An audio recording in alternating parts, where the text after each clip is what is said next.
je dois faire quoi? Là, ça filme. Oui, ça filme. Ne fais pas le beau gosse, toi. Hein. Ça y est, c'est parti. Parce qu'il m'a dit soit prêt, mais... Tu vas voir, tu vas voir. Tu vas te regarder. Compte sur moi. Non, il y a aussi pourquoi. Tu comprendras dans le film.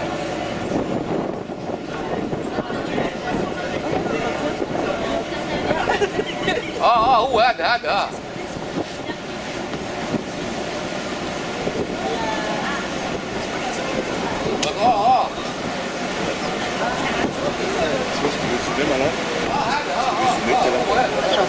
C'est ça. Non, non, je veux pas. Oui, mais pourquoi? Je suis déjà trop près. Allez, vas-y toi aussi. Allez. On peut se lever, on peut se mettre debout s'il vous plaît. Debout. Debout s'il vous plaît.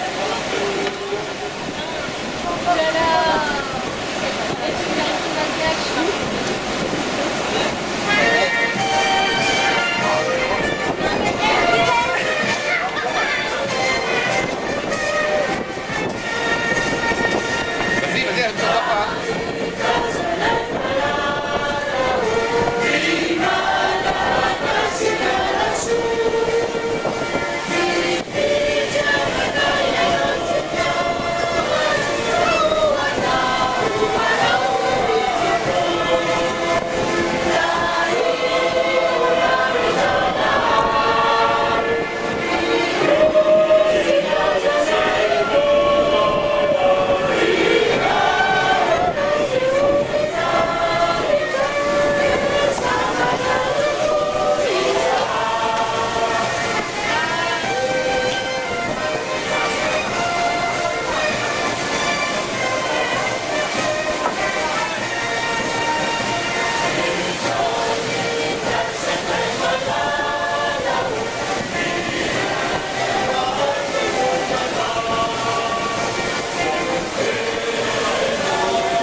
Fu.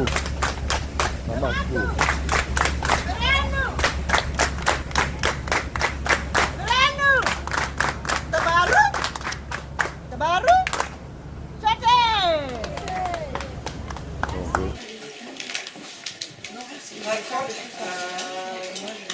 On va commencer, la lecture sera en français.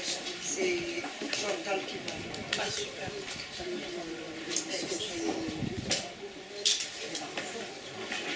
Faly meravantsika amin'ny anan'Andriamanitra ray zanaka fanahy masina ho amintsika rehetra ny fahasoavana sy ny fiadanana avy amin'Andriamanitra raintsika sy Jesosy Kristy tompontsika.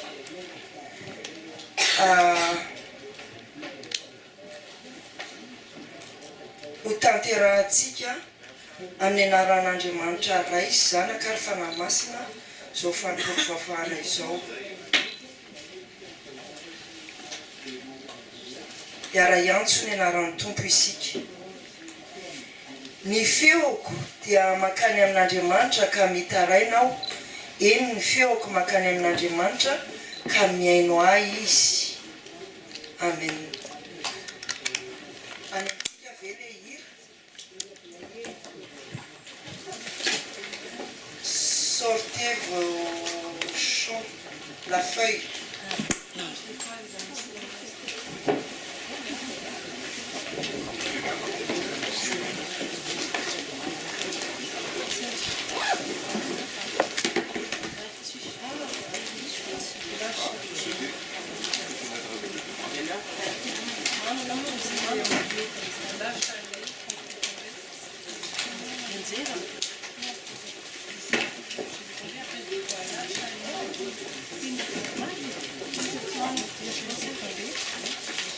On va chanter le cantique Homéophomine en français, juste la première strophe.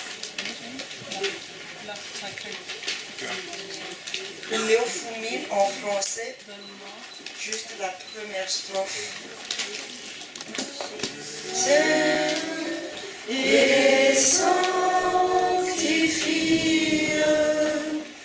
toute la vie de ses enfants, que ta lumière sur leur carrière brille en tout temps, que sous ta garde et sous tes ailes, ils soient fidèles,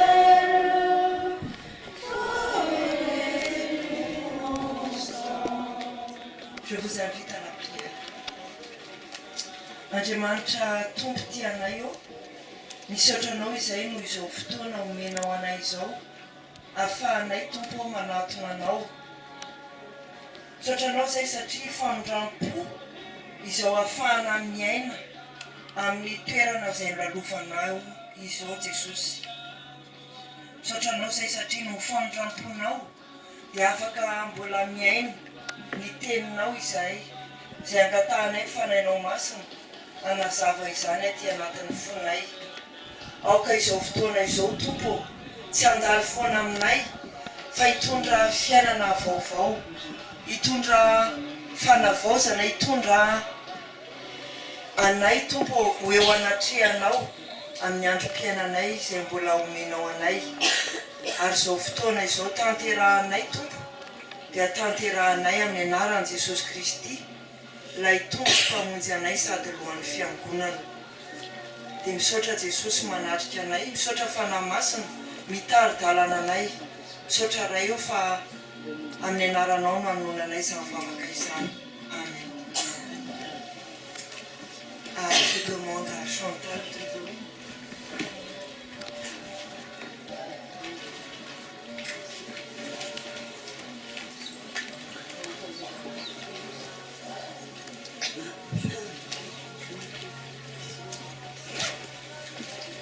Matthieu 4, 12, 17. Lorsqu'il apprit que Jean avait été arrêté, Jésus se retira en Galilée. Il quitta Nazareth et vint habiter à Capharnaüm.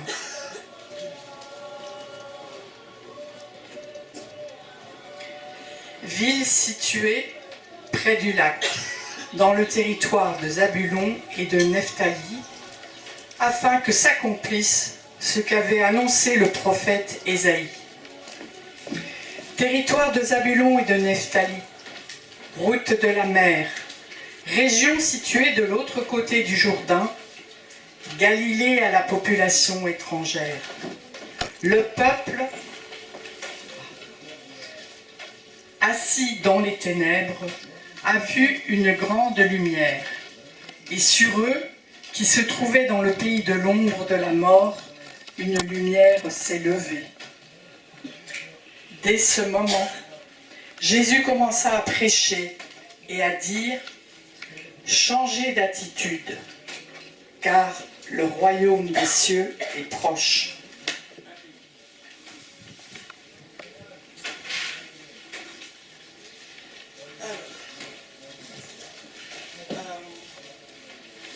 Rehefa nanomana toroteny alina dia tsy fantatro izay nataoko fa diso ny datin'jereko fa tsy ny texte tokony atao androany zany io dia faly be aho hoe zay le teny fanaraka amin'ny zavatra iainantsika zao hoe ny alavany anazaretytsika ny andeho any Capernaum andeho any Galilée.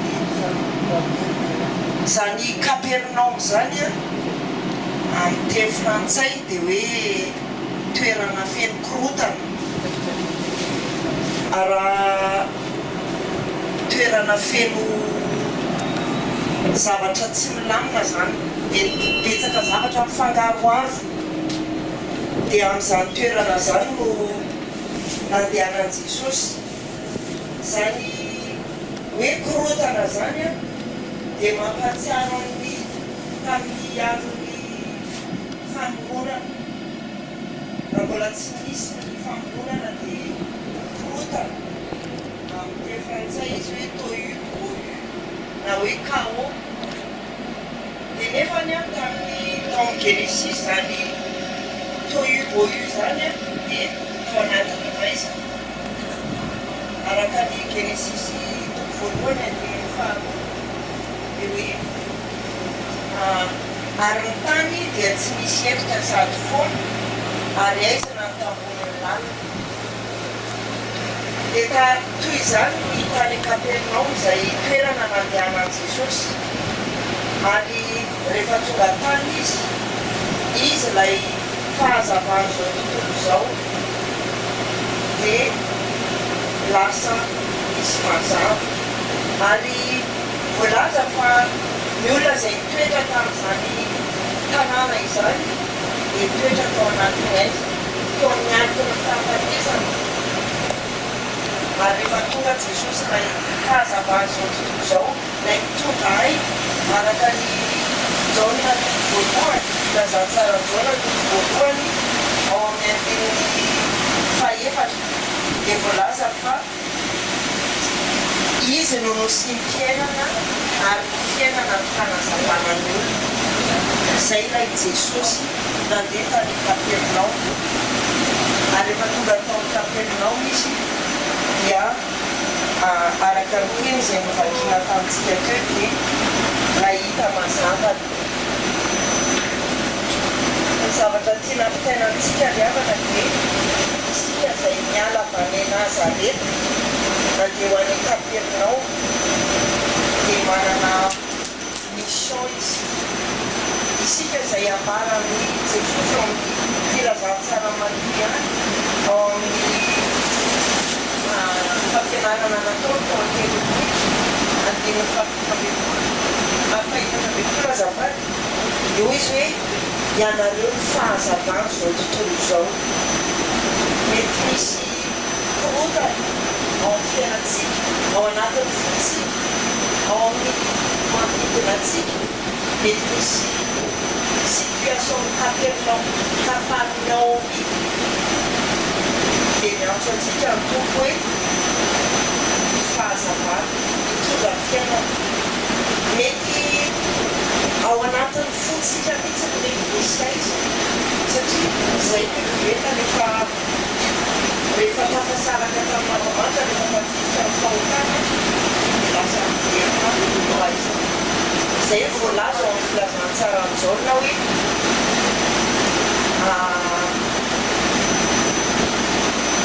filazantsara amin'izao na toko voalohany dia hoy izy hoe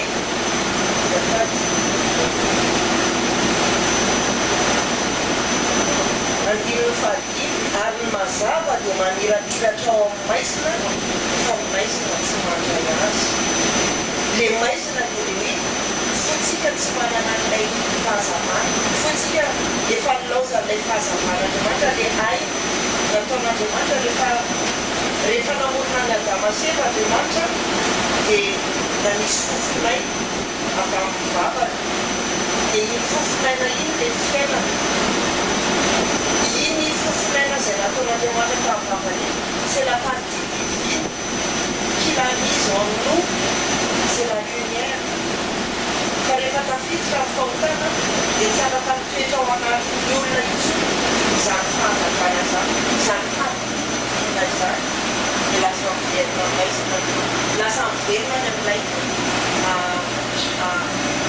état d'origine lay chaos lay tohu-bohu lay ténèbre dia mila miverina ao Jesosy ary izay mahatonga Jesosy ao amin'ny filazantsara amin'izao ihany dia hoe raha tsy ateraka izay azy eo amin'izay hoe ateraka indray izay dia hoe isika zany izay avy any Nazareta dia tiany Jesosy hoe ateraka indray izay hoe ateraka indray izay a dia mety hoe mahafantatra mahalala maromaro ohatran'ny hoe Adam eut connu Ève et elle a eu un enfant. Et oui, les connaître de naître avec, c'est interactif, enfin, comme un jeu de mots, connaître, naître avec, connaître Dieu, naître avec Dieu. Rehefa miaraka olona miaraka teraka zany dia fahatalana miaraka ohatran'ireny olona kambana reny misy lien invisible mamantoka azy dia izay no lasa mitombo amintsika mba hatokantsika ho fahazavana ety amin'izao toy izao ary lay hoe naître avec Dieu c'est avoir une connaissance mais aussi avoir une communion étroite avec Dieu pour qu'on soit cette lumière dans notre vie, dans notre entourage, dans le monde où nous sommes droits.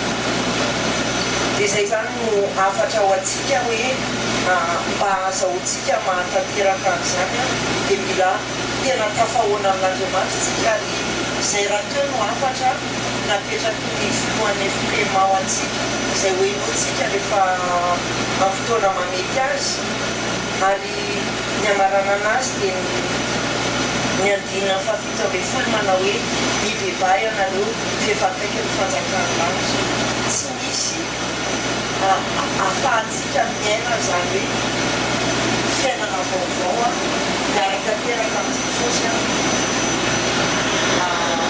mahafantatra mahalala Jesosy raha tsy mandako fitevana fitenana zavatra fahafatesana fialana amin'izay endriky fahafatesana antony fahafatesana amin'ny asany raisina mba hanana ilay mazava ao anatintsika izany fahazavany Kristy izany hoe mamirapiratra ao amin'ny fiainantsika sy amin'ny toerana rehetra izay hampandeana ny tompo antsika mba tsy foana izao fivahiny aty amin'ny tanomasina fampiarahantsika izao eo an'Andriamanitra ireo voninahitra mba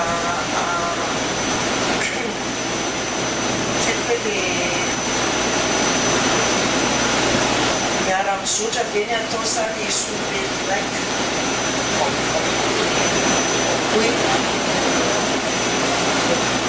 Innanzi cambiamo su, cioè sai su per andiamo su, cioè adesso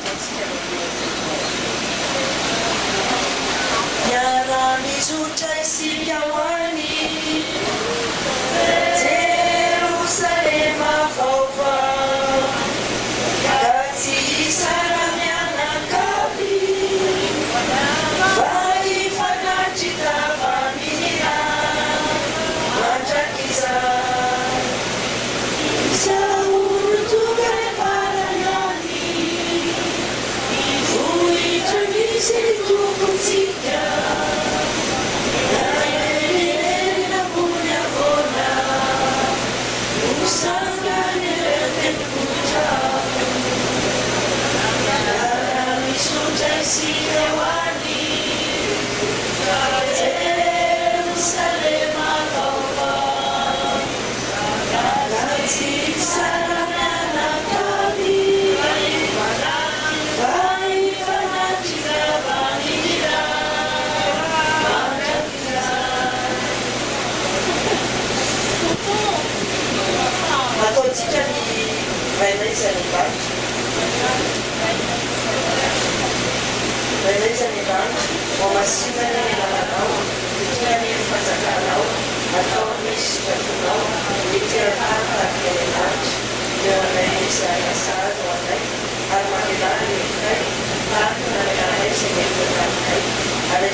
Voilà, merci, merci.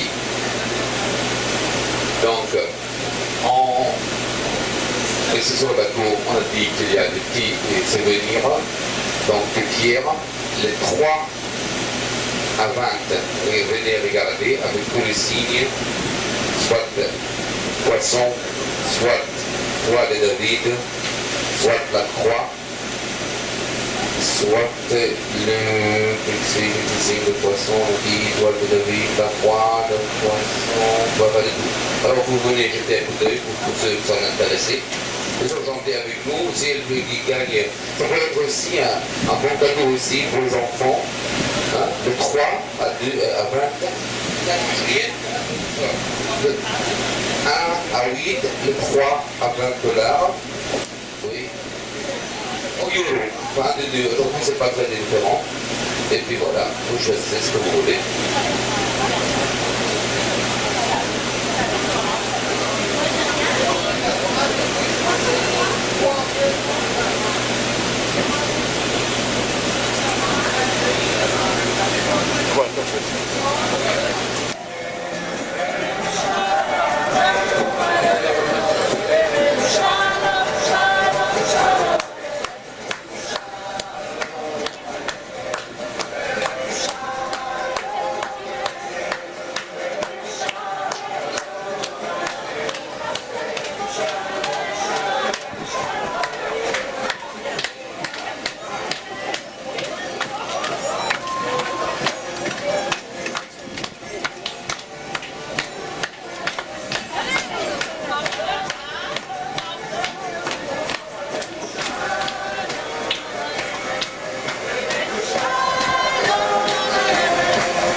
Je pensais que c'était des bouées, mais c'est pas des bouées, c'est